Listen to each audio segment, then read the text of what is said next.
من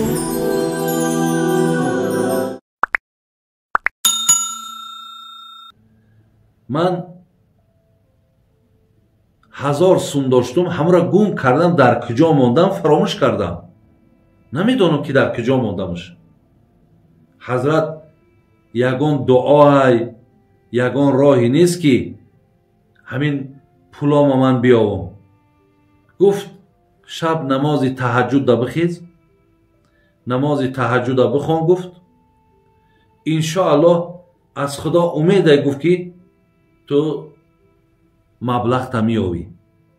мега ин мардак шаб омаду, шаб намози таҳаҷҷуда хест. ҳамин як ракъатча хонда буд ки шайтон ба ёдаш овард ки сумо дар фалон ҷо ҳаст. салому алайкум бародаро. витамин омега барои кӯдакҳои ай 4 то 10 солара барои қада дароз кардан. беҳад витамини хубай, таҷриба кардан, иншоалло ки одами худша мерасонад. ҳамчунин чуда масла одамое ки мепурсидан барои гулӯ беҳад ёрдами хун бекунад, барои роҳи нафас одамое ки балғам доранд беҳад ёрдамаш хубай. марҳамат бародаро, моҳи шарифи рамазон омад шай беҳад скидкаи хуб дорем. кадина дар кор боша занг зане закасне равон мекунем. марҳамат бародаро. саволи дигар, шахсе ки фарзанд намеёбад ва намозхониро бас мекунад, мегӯяд ки ҳамин қадар сол намоз хондан фоида надидам, ҳукмаш аз нигоҳи ислом чӣ ҳаст? бародарои азиз, аку одам дар ҳаёт, яъне вақте ки намоз мехонӣ, лекин худо фарзандат наметад. намоз мехонӣ, корот барор намегирад.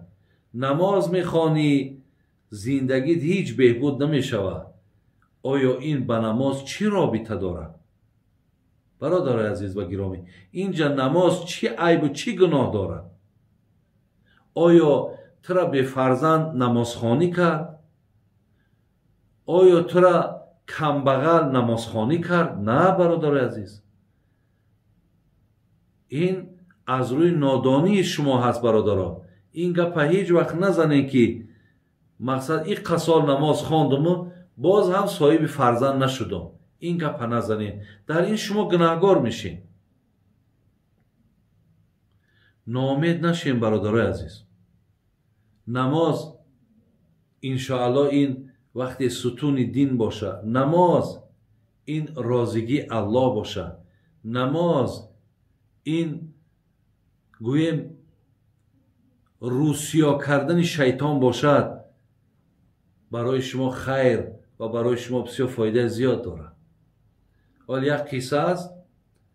мега як нафар пеши имом абу ҳанифа омад, гуфт ки ҳазрат, ман 1000 сум доштум, ҳамаро гум кардам, дар куҷо мондам, фаромӯш кардам. намедонам ки дар куҷо мондамаш. ҳазрат ягон дуоай, ягон роҳи нест ки ҳамин пулома ман биёвам. гуфт шаб намози таҳаҷҷуда бихез, намози таҳаҷҷуда бихон. гуфт иншоаллоҳ аз худо умедай, гуфт ки ту маблағта меёвӣ. мега ин мардак шаб омаду, шаб намози таҳаҷҷуда хест. ҳамин як ракъатча хонда буд ки шайтон ба ёдаш овард ки сумо дар фалон ҷо ҳаст. мега дар даруни намоз вақте ба ёдаш омад, дигар аз намоз берун шуду, рафт маблағоша ёфту, ғалтид хоб кард. саҳар мега пеши ҳазрати имом абу ҳанифа рафт. гӯ ҳазрат худо баракату тия, бисёр далолати хубум кардӣ. ҳамин як ракъата хонда будум ки ба ёдум омад, рафтум пулма гирифтуму, лекин давоми намоза дигар нахондам. гуфт ту шайтон буд ки тура ба ёдат овард. барои чӣ? барое ки ту намоз нахонӣ, барое ки ту дар ин намоз бисёр савоби зиёд мегирифтӣ, ту баракоти зиёд ки мегирифтӣ, дарав пулта ба ёдат оварду ай намоз берунат кард. гуфт брава маблағша бигираду савоби намоза нагира, баракати намоза нагира. бар ҳамин бародари азиз, ин кора накунед. шумо ба ин гаптон тавба кунед ва рӯ ба намоз биёред. аллоҳи меҳрубон шуморо ҳеҷ вақт ноумед намекунад. устоди азиз, бисёриҳоро мебинам қуръонро бетаҷвид мехонанд و بسیار به اهمیتند. در این باره کمی صحبت میکردیم. برادرای عزیز، هر کسی که قرآن میخونه، ولی بینین در عباره های مختصر ما عباره های داریم، میگه که انا نفری میگه امامتی کرده میتونه والاولا بالامامتی اعلم بسنتی ثم الاقرا. ولی بینین میگه کی امام شیده میتوند، کی نماز مردم حق داره بخونه؟ یکم عالمی که یعنی از علم برخورداره، وای مقصد فرض میدانه، واجب میدانه، یعنی سنت میدانه، مستحب میدانه، مکروه میدانه، مباح میدانه، مفسد میدانه. در درون نماز رکنهای نماز میداند که کدامش به ترک کدامش نماز چی میشود. دویم گفتند ثم الاقرا، نفری که قرآن درست میخونه. برای همین است که آدمی وقتی قرآن نادرست میخونه، کسی اگر قرآن درست خونه و خطای او را که میگیره، نماز این آدم ای پشت این آدم درست نمیشود. و هر کسی که اگر قرآن به تجوید میخونه، هم خودش گناهگار میکنه، هم گوش کننده را گناهگار میکنه. قرآن میگه ورتل القرآن ترتیلا، شما قرآن را با همون ترتیلش بخونید، یعنی او طریقی خواندن دارد. هر یک حرکت قرآن را باید که به جا بیارید.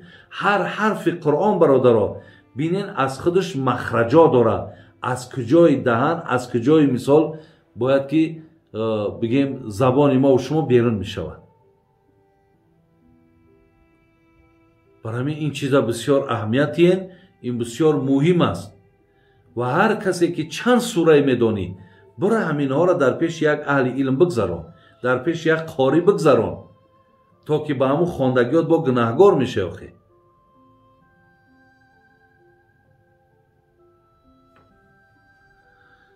من در یک جا کار میکنم، سوال دیگر، خب معاشم را نمیدهند، با این سبب یگان دروغ گویم تا که معاشم را گیرم، گناهگار میشوم. و گوید بابا جان، دروغ گفتن در کدام حالتها درسته؟ اکو دروغ گفتن برادرای عزیز در سه حالت میگه درسته. یکی در اصلاح بین مردم، یکی در جنگ، یکی در برقرار کردن زندگی یک مرد یک زن. دروغ در این حالت ها میگه درسته. یعنی ما برای آنی که در بین مردم خب یگان فتنه و یگان بدبینی مثال در بین دو قبیله پیدا نشود، برای اینها را نیک کردن، اگر با سخن دروغ هم که اینها را جمع کنیم اجازت ہے. دویم جنگ خودش دروغ است. یعنی همون نفری میخواهد را میکشد، تو مثال هر گونه راههای را استفاده میبری که با راههای فریب او را میتونی که مثال نابود کنی. همین در جنگ هم راههای فریب و دروغ استفاده بردن درست. سیوم جنگی که دروغی که گفتیم برای بین زن و شوهر به جا آوردن. میتونیم بریم پیش زن بگیم مردک بسیار پشیمانه، میتونیم پیش بریم مردک بگیم زنک پشیمانه. اگر چندی که اونا پشیمان نیستن، اگر چندی او حرفایی که من بردم او حرفا همش دروغن، لیکن مادامی با همین حرفا که ما یارا زندگیشون یک کنیم جمع کنیم اجازت ہے، هیچی باقی ندارد. و این برادر ما هم برای آنی که معاشم را گیرم دروغ گویم، اکو اینش در این سه تا داخل نمی شود. برای همین دروغ گفتن یک بدی داره که وقتی هر یک کاری دا آدم عادت کند دادر عزیز، بعد دیگر دائم همین چیزا برای خودت آسان میشماری و دروغگو میشه. از همین لحاظ وقتی که تو کار کردگی دروغ نگو، بگو ضرورم، زیرا که هیچ آدم به ضرورت نیست. بگو ضرورت دارم، بسیار برای من مهمه، мақсад бо ҳамин ҳарфҳое ки ростану дар коранд бо ин метавонед иншоалло маоштона гиред. лекин барои маош дурӯғ гуфтан аку инаш иҷозат нест бародари азиз.